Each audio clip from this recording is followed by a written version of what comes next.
Donc du coup, il y a un truc qui m'intrigue quand même. Et je pense qu'il serait intéressant que tu dévoiles un peu ça par rapport aux gens. C'est que tu as beaucoup de connaissances. Tu as eu beaucoup de bagages universitaires, donc du coup, tu as beaucoup appris. Donc ma première question, c'est comment tu fais pour apprendre autant et rapidement? Faut aimer si t'aimes pas, tu vois.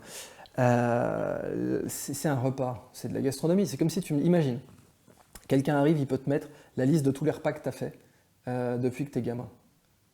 Ça prendrait Hmm. un hangar, ça serait un entrepôt, et tu aurais la liste de tous les repas que tu as fait. Un repas de connaissances, vu qu'il n'a pas de masse, tu es censé pouvoir le garder avec toi. Alors l'idéal, c'est quand même de le digérer, hein, c'est-à-dire de pas de ressortir. Tu sais, il y a un grand défaut dans la... Et ce qui fait que les articles universitaires aujourd'hui, personne ne les lit, c'est que, allez, Smith 2007, Shapiro 2014, et tu mets de la connaissance non digérée, tu mets des bouts de connaissances que tu n'as pas digérées.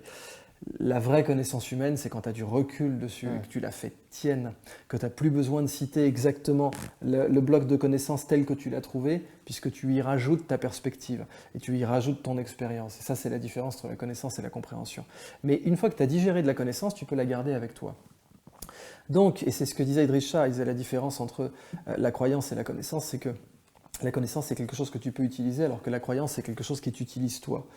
Eh Hmm. bien, les repas de connaissances, la meilleure façon d'en faire beaucoup, c'est d'aimer ça. C'est de leur donner un goût. C'est d'avoir ta propre initiative. C'est par exemple, quand j'apprenais pour avoir une note, au bout d'un moment, j'en ai eu marre. Quand je suis rentré à Normal Sup, j'ai eu la chance d'avoir cette expérience personnelle, de voir la pédagogie la plus pourrie sur Terre. Les grandes écoles en France, c'est la pédagogie la plus moisie qui existe au monde. C'est le modèle, même les soviétiques étaient meilleurs. J'allais dire c'est le modèle soviétique, même les soviétiques étaient meilleurs honnêtement. C'est Sparte, c'est j'en sais rien, et encore Sparte a été très caricaturé dans la violence. Le modèle pédagogique des grandes écoles françaises, c'est le degré zéro. C'est-à-dire, tu as cette magnifique scène dans Apocalypse Now, où tu as un cuisinier qui dit qu'il s'est engagé dans l'armée, puis un jour il voit les ingrédients arriver, il dit, oh là là, il y avait cette magnifique viande, la persillée et tout, canon. Et puis après, j'ai été écœuré, ces enfoirés, ils ont balancé ça dans de l'eau bouillante avec du sel, alors qu'ils avaient la meilleure barbaque du monde. Normal Sup, c'était ça. C'est-à-dire des ingrédients de folie, un gars qui arrive, fuck you, tu vas le manger tout cru, de toute façon, tu as été sélectionné, donc avale.